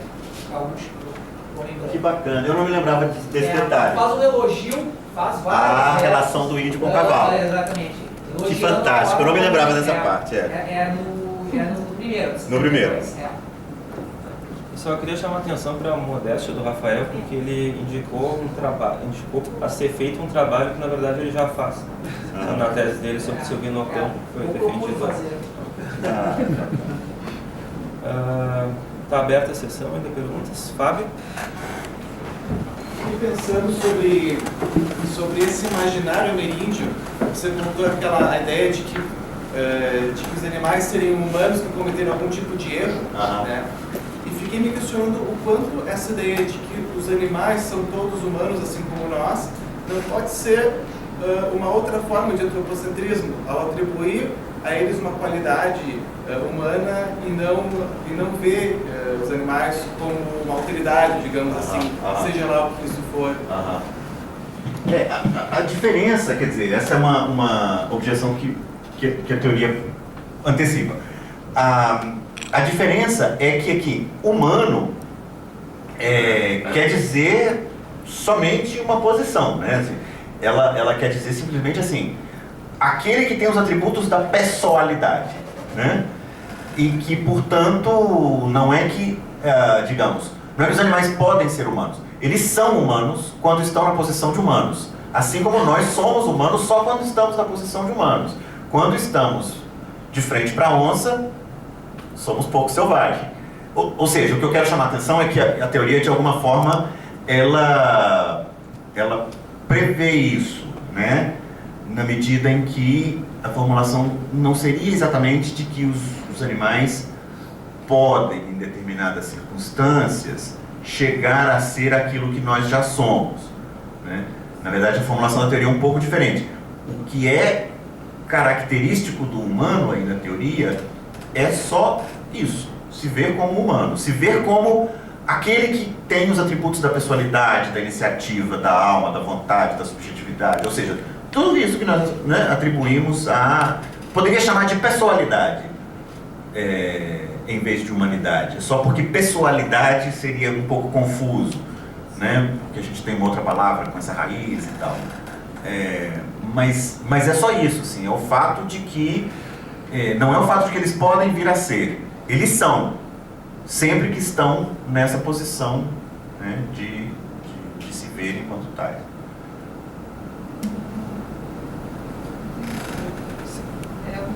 Um pouco mais pro lado do direito, já que tu falaste da universalidade dos direitos humanos, né? Eu queria saber de que maneira tu vê o direito brasileiro aqui se aproximando dessa noção de expansão dos sujeitos de direito para além do ser humano, até porque, se a gente for ver, as normas jurídicas, no geral, elas não acompanham os fatos sociais com a mesma rapidez que deveriam acompanhar, né? Que deveria caminhar. E de que forma a literatura poderia contribuir para isso? Bom, o Moisés é do direito levantou a mão, então acho que eu vou deixar ele responder. Coincidência, né? Eu ia fazer a pergunta e falou exatamente antes. Então eu vou... Primeiro eu queria te agradecer pela palestra, foi um prazer te ouvir pela primeira vez pessoalmente.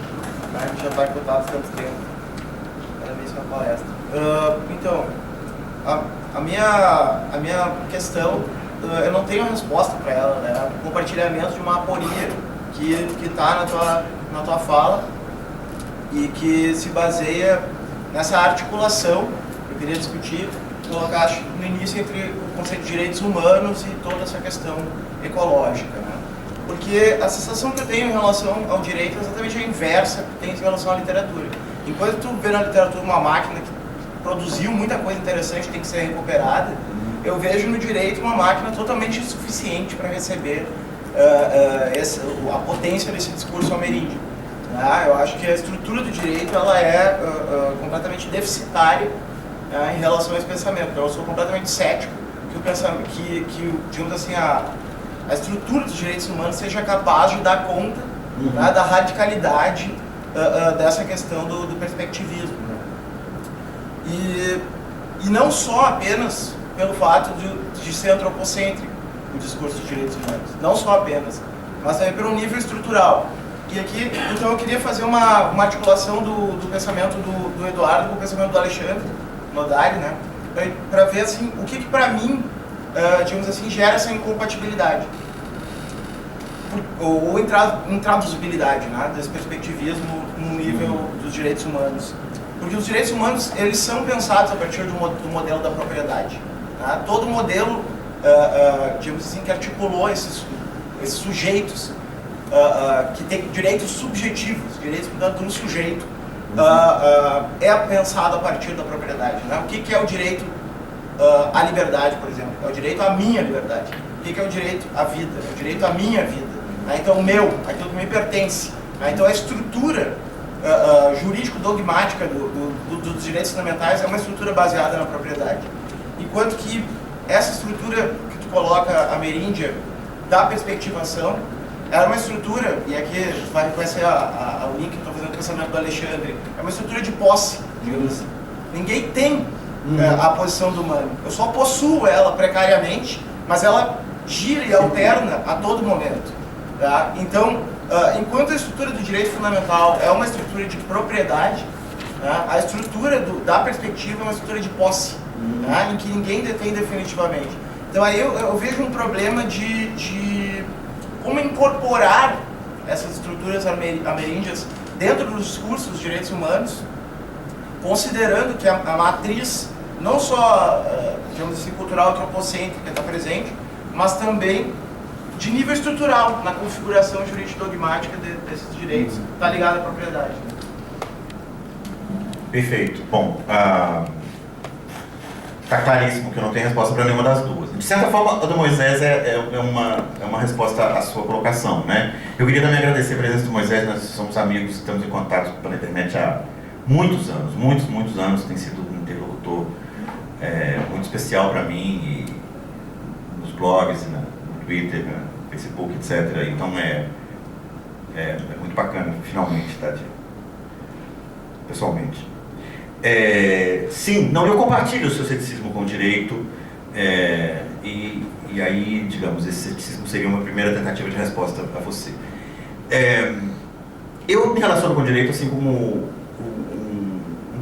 um lugar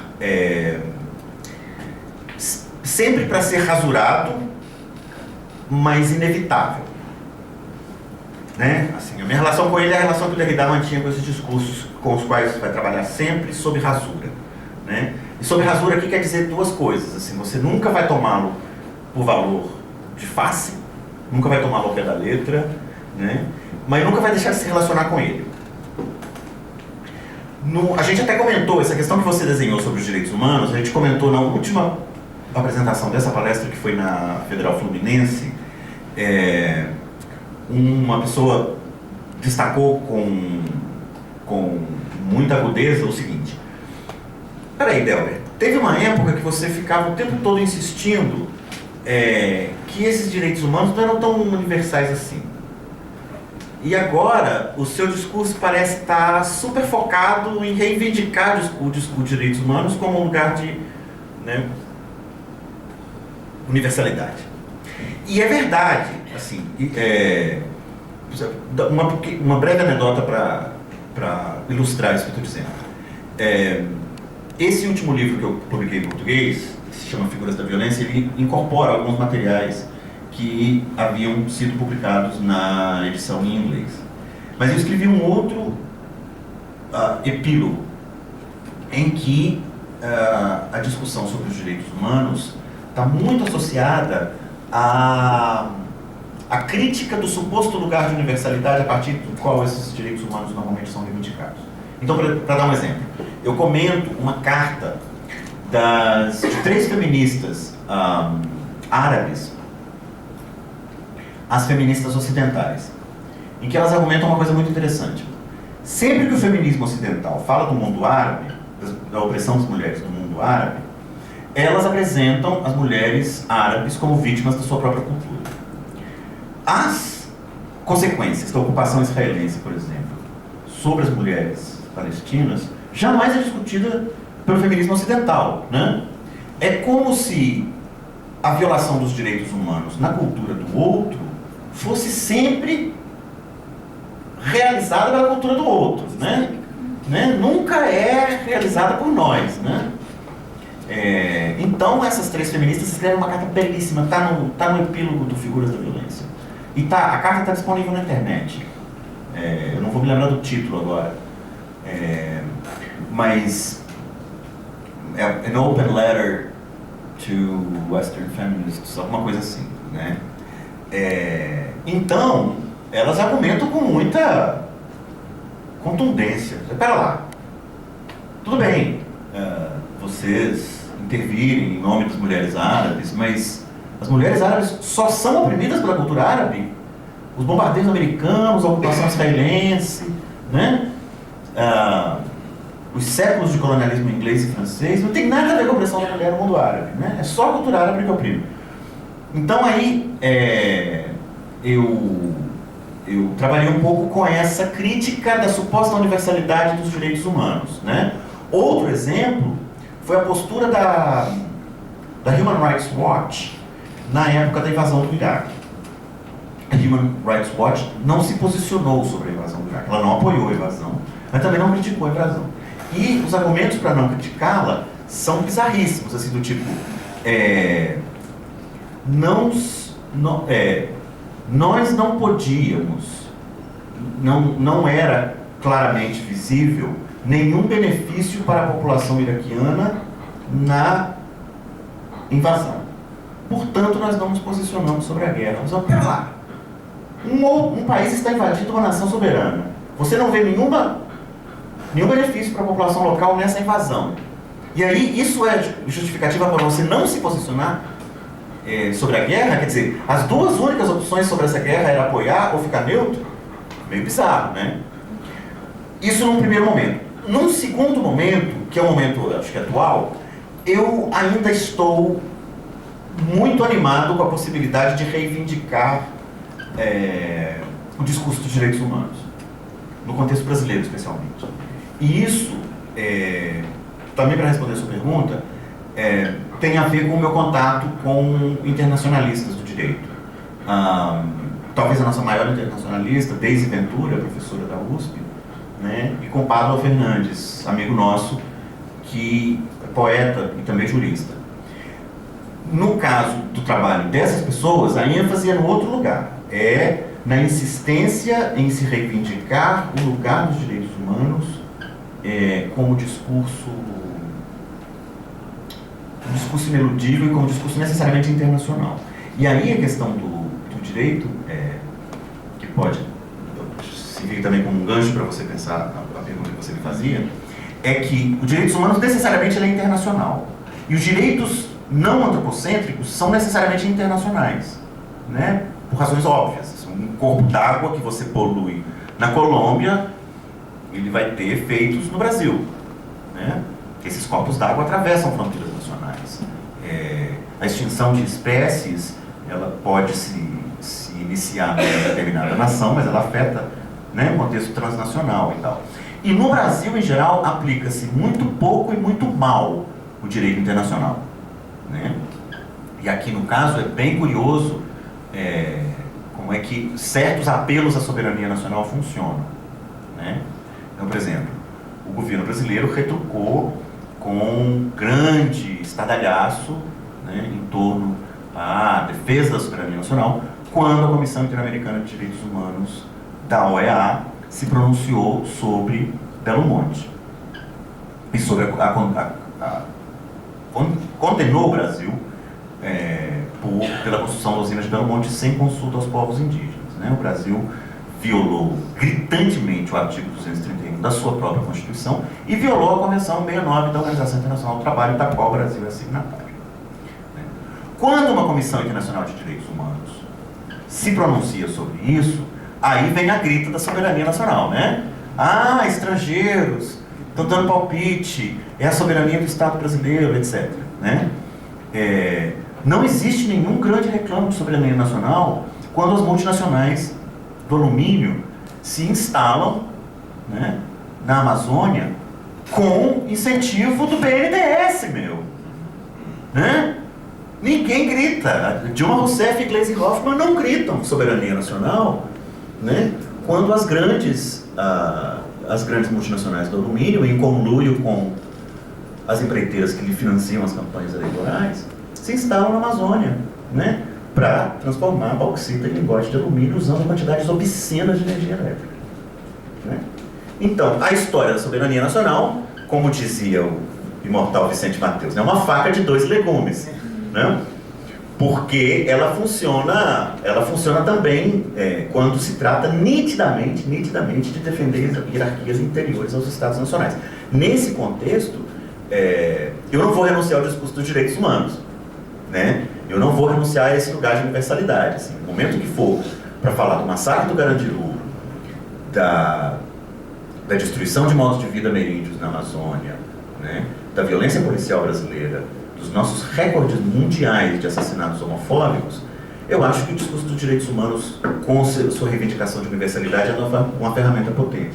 E, desculpa aí, Delber, ainda usando, mas é nesse sentido que a sua crítica, de certo modo, negativa ao livro do Safatli vai? Sim, sim. Ali no Safatli também tem outra coisa, né? Essa relação entre, digamos, a particularidade, a diferença e o universal, ela é entendida de uma forma muito problemática. O Antônio está falando de um livro recente do meu amigo, interlocutor, Vladimir Safatli, professor da USP, colunista da Folha de São Paulo. Vocês todos devem conhecer pelas colunas dele na Folha, né? E o Safatli publicou um livro chamado A Esquerda, que não teme dizer seu nome. E a primeira parte desse livro é bem bacana. Ele reivindica algumas coisas, soberania popular, no direito popular à sublevação, etc., que estão bem esquecidas hoje em dia, né? Hoje você vê catedráticos dizendo, não, porque querer gritar fora Cabral é antidemocrático. Quem quiser derrubar o Cabral tem que esperar a eleição, né? É uma curiosíssima definição de democracia que eu não conhecia, né? Porque em todos os documentos fundacionais da democracia moderna, de John Locke a Rousseau, a Declaração dos Direitos do Homem e do Cidadão, as constituições americanas estaduais, a Constituição francesa, todos eles, incluem explicitamente o direito de um povo se sublevar e derrubar o governante que queira no momento que queira, né? E agora vem essa curiosa definição de democracia, tirada não sei de onde, né? De que democracia é votar, né, em 2010 e ficar sentado, se estiver insatisfeito, sentado esperando 2014. Igual Copa, né? Igual Copa. Mas então o Safatli tem uma coisa muito bacana nesse livro, que é reivindicar o direito popular, né, à sublevação. Mas tem uma parte em que ele está muito preocupado assim, em criticar o multiculturalismo, a política das diferenças.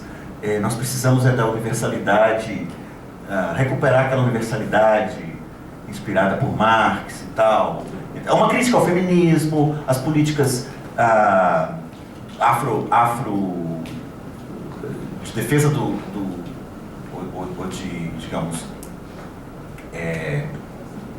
de impulsionamento da cultura afro-brasileira, da luta ecológica, das lutas indígenas, etc.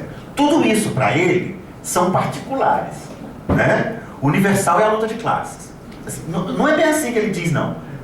Mas é mais ou menos isso. Assim, eu estou exagerando, mas peronomútil. Ele fala mesmo assim, que o universal, que representa a universalidade, é a luta dos operários, né, no contexto da luta de classe. Luta de mulheres, de homossexuais, de índios, essas coisas são importantes, mas elas são diferenças específicas que não podem nos fazer perder a visão do universal. É bem aquela visão marxista clássica mesmo, assim, vocês mulheres esperem um pouquinho, quando a gente fizer a Revolução Socialista, o problema de vocês vai ser resolvido. Então, nesse caso aí, eu acho que o problema é mais básico, é não ter pensado o conceito de diferença de universalidade. Tipo assim, o cara acha que a USP é universal e que os índios do Xingu são particulares. Entendeu? Aí fica complicado, né? Aí fica complicado. Duas questões. Com relação àquela questão que da tua fala, tu levantaste sobre o alarde, sobre a soberania nacional, há 2 anos ou 3 anos atrás saiu uma reportagem no Caderno Mais da USP sobre as pesquisas sobre a Amazônia. 90% de toda pesquisa científica realizada sobre a Amazônia é feita no exterior. Então, eu me lembro dessa questão quando surgiu aqueles discursos do Marx Rebelo em defesa da nossa Amazônia, da nossa soberania. Isso. Quem dera ele fosse o Marx Rebelo. Marx é o escritor. Pois é. Coitado do Marx. A outra questão do universal quem trabalhou muito com essa questão do universalismo e particularismo foi Ernesto Laclau. E ele diz que a questão do universal é quem tem a prerrogativa de declinar o que é universal. Sim. E aí a própria reivindicação de universalismo pode vir de um particularismo. Sim. Quer dizer, ele apaga completamente justamente essa diferença que o Sartre faz entre o universal e o particular. Do ponto de vista das lutas chamadas particularistas, a Torel Moi tem uma posição muito, que eu acho politicamente muito viável, no seguinte termo, que, por exemplo, a luta particular, por exemplo, do feminismo, das lutas ecológicas ou dos direitos humanos, é uma luta para o acesso ao universal. E me parece que hoje nós não podemos abrir mão desse acesso. Sim. Ou seja, da universalização do universal. Sim, sim. Tá? Porque o universal, na realidade, é um discurso. E nós precisamos ter acesso a ele. E claro que o feminismo ensinou a posição o sujeito do universal, por exemplo, sempre foi declinado pelo sujeito masculino. A mulher é o particular. Então, eu acho que a grande luta hoje, várias lutas aí, elas se alinham nessa questão do direito ao acesso ao universal. Não sei o que te parece. Me parece fantástica a releitura do Laclau, que a Rita citava. Ernesto Laclau, filósofo argentino, já radicado na Inglaterra há algum tempo, ele tem uma leitura bem interessante do que é isso. Assim. Ele diz, bom, como a Rita descreveu, né? Em qualquer momento no campo social haverá uma luta que tem o embrião de ser hegemônica. O que é uma luta que vai ser hegemônica? Ela vai ser uma luta que vai encarnar, traduzir todas as outras lutas, que elas vão se sentir representadas nela, né? Foi mais ou menos o que aconteceu no Brasil nos últimos 2 meses com o movimento Passe Livre, né? O movimento Passe Livre foi um catalisador que funcionou ali como uma espécie de acesso à universalidade, né? Todas as outras lutas se viram e se traduziram nela, né?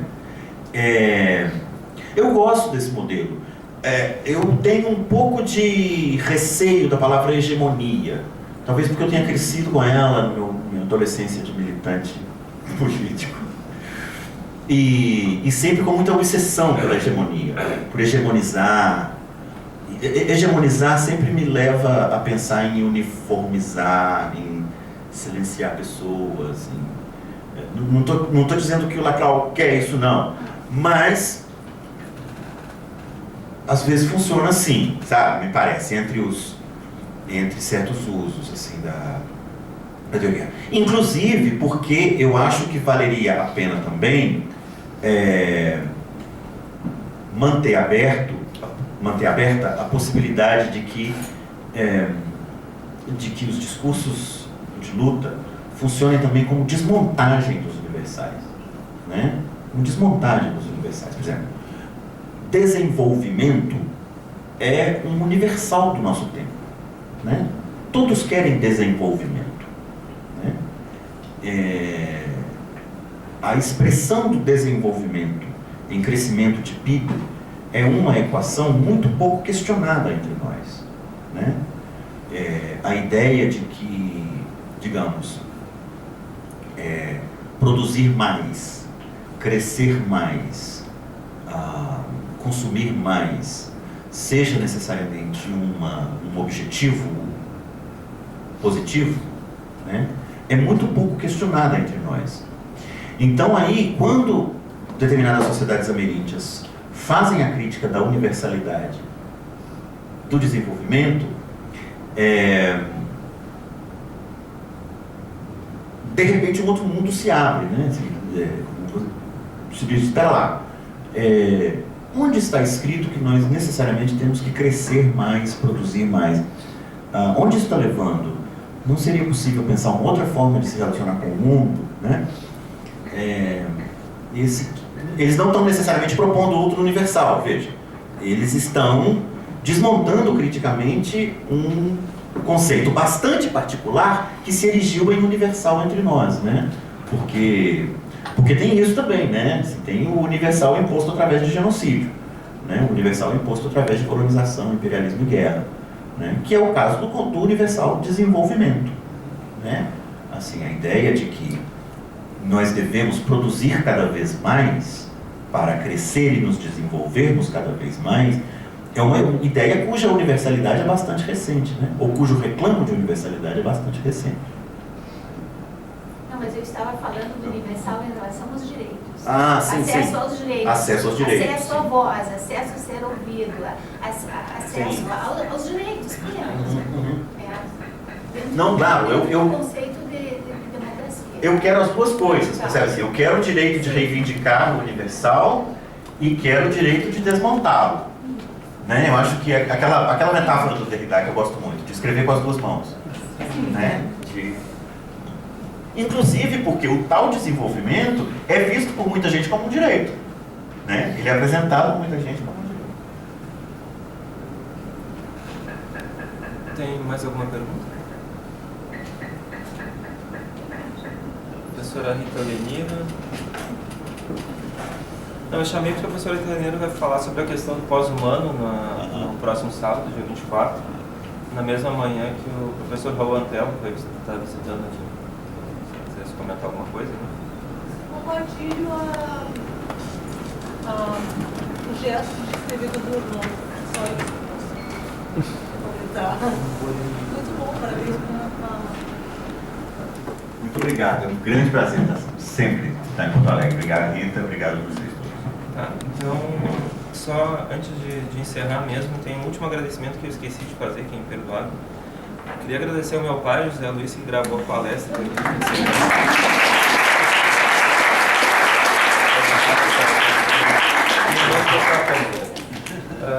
Então, queria agradecer ao Antônio, que comentou a palestra, e o Delber por essa verdadeira aula que a gente teve agora. Obrigado, gente. Obrigado.